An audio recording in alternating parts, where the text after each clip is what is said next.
Traveling Terms 101. This is episode 2. Last time, nabanggit ko po yung low-cost carriers. So, ano ba ibig sabihin nun?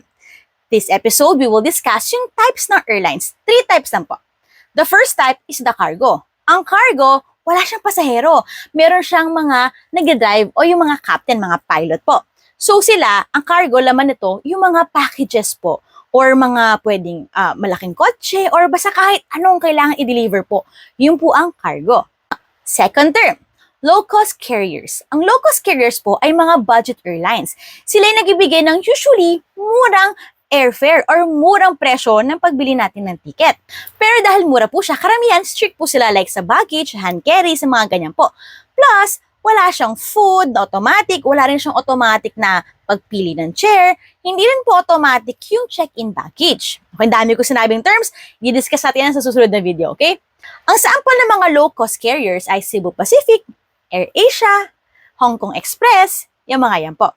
Third term, full-service carriers. Ang mga full-service carriers naman, ito yung mga medyo mataas ng konti ang presyo or pwedeng mataas talaga yung presyo ng ating ticket, yung presyo ng ticket natin, kasi lahat ng kailangan mo nandun na. Usually, ang mga full-service carriers ay may mga entertainment on board, yung screen, ganyan. Tapos, kasama na po ang food mo. Kasama rin yung check-in baggage mo. So, yung mga yun po ay kasama na. May mga full-service carriers din na pwede kang free mamili ng upuan. Pero may mga full-service carriers na hindi rin free.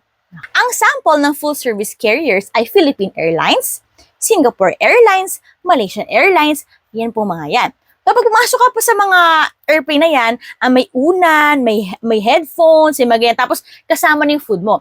Sa Philippine Airlines, kapag local destination, usually snack po siya. Pero pagka international, meron siyang kasamang full meal, may kasama ring drinks. Okay? So, those are the 3 terms na di-discuss natin today. May mga nabanggit ako ilang terms na i-discuss natin in our next video. Okay? We hope this helps!